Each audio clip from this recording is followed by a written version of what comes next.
So in the previous session, we built a relationship between the building object and the apartment object.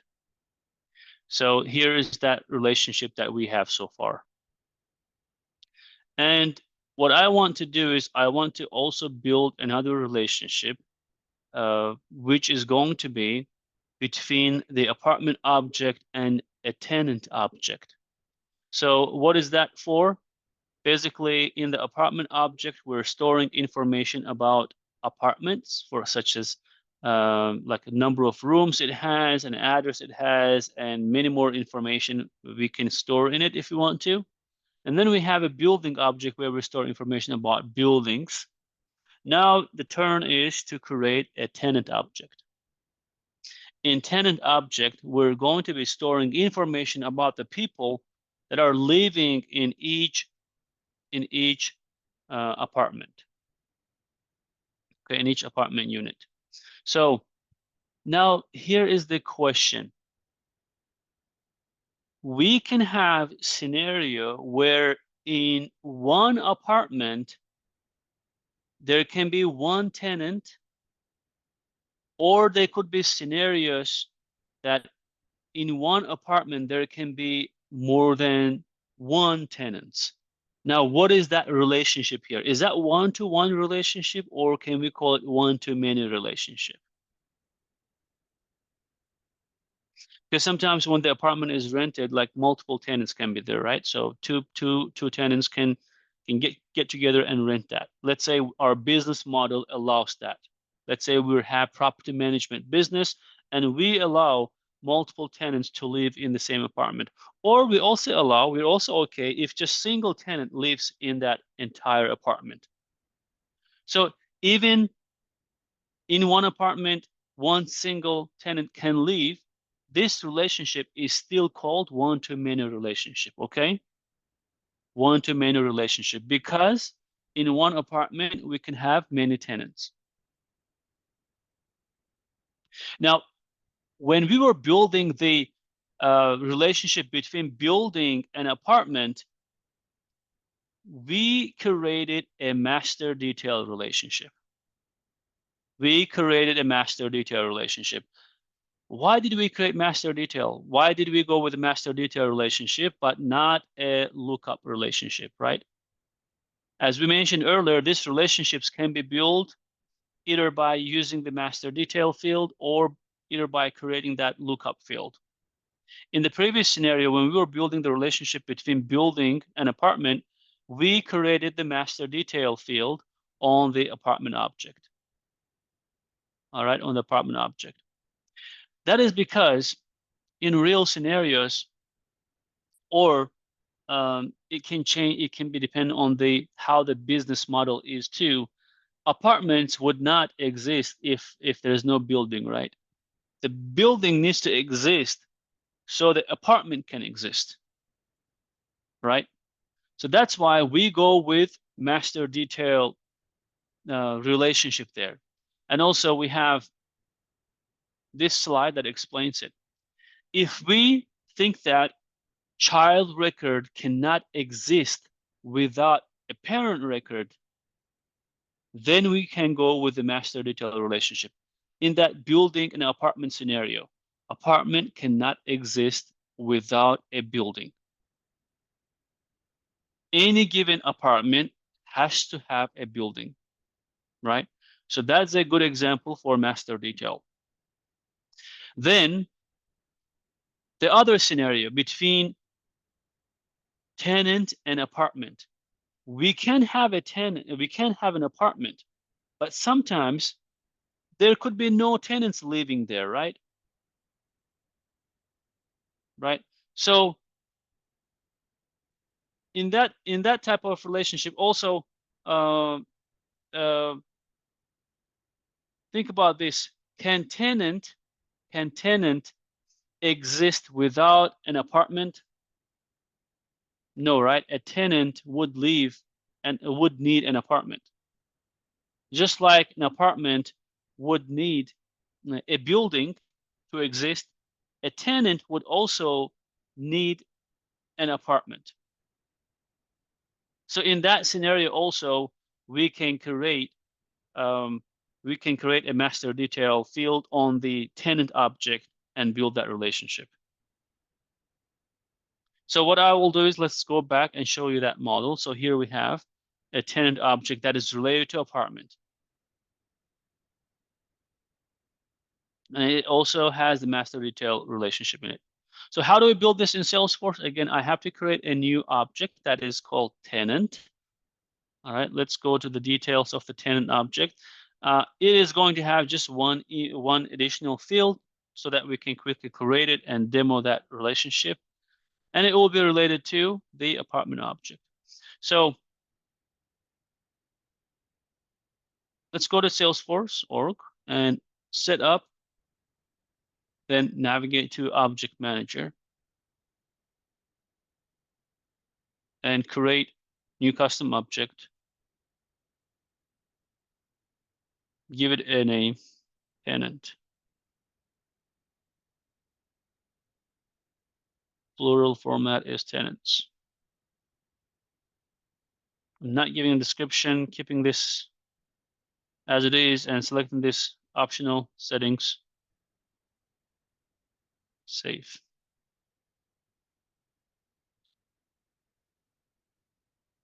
Let's select a tab style. Click next.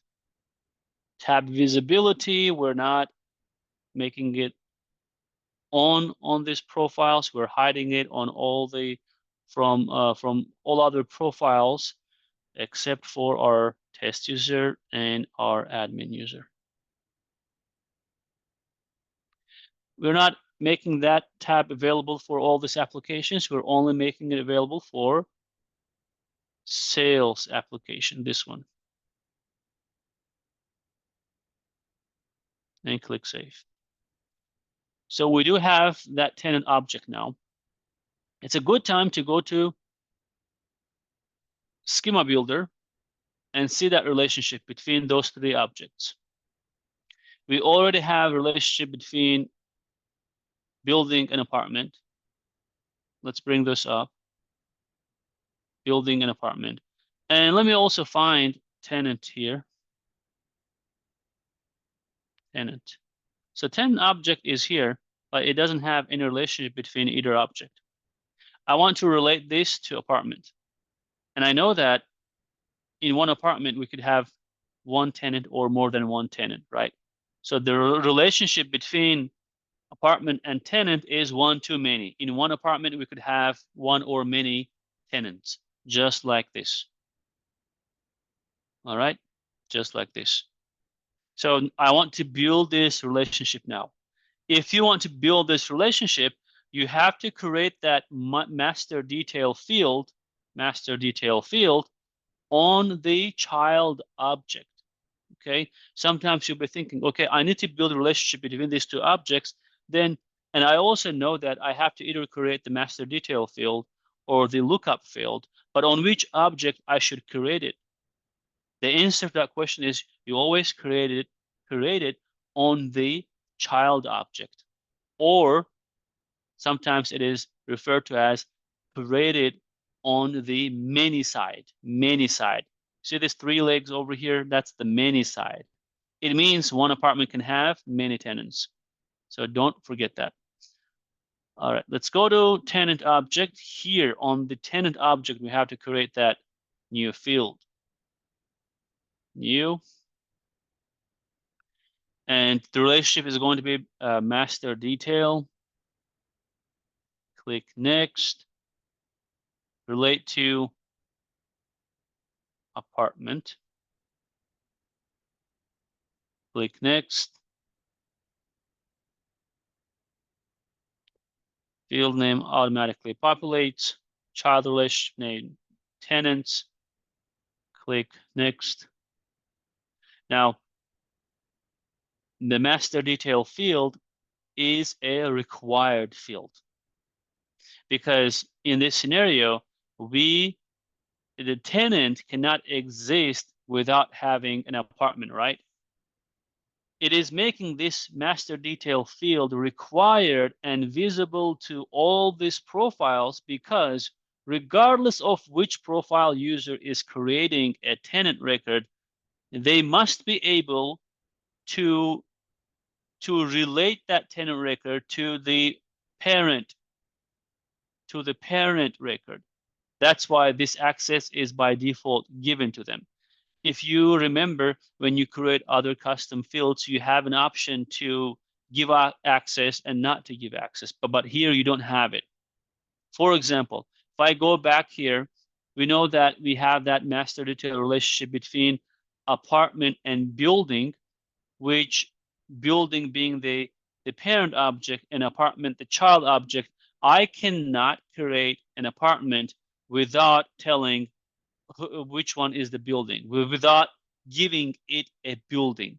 So for example, if I go to apartments, right, and new, say new, you see this building field by default is a required field because that's the master detail field. I must identify or define which one to which building this apartment unit belongs to. That's why over here it gets by default selected, and you don't have an option to not to give access to that field. Same thing here. This field has to be on the page layout, just like over here. This building field is on the apartment page layout, and you cannot remove this field from this page layout. Okay, so it's by default added, and you cannot change that. Click next. Save.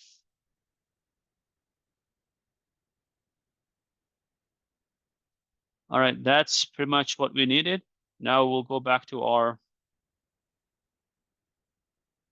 tenant object here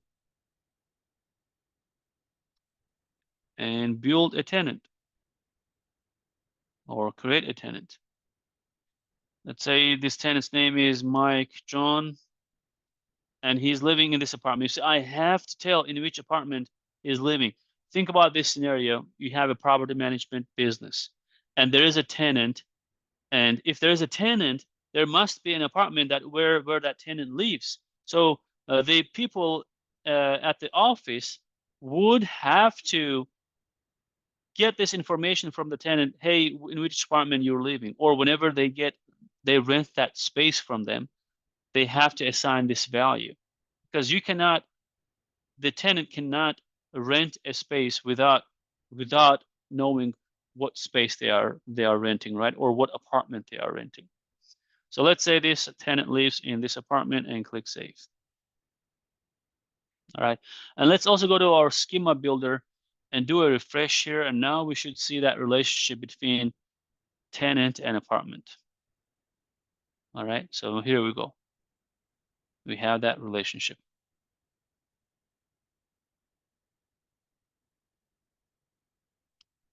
So this is basically how we build relationship between one object and another object. So here we have the relationship between building, apartment, and tenant. And in each scenario, we went with the master detail field.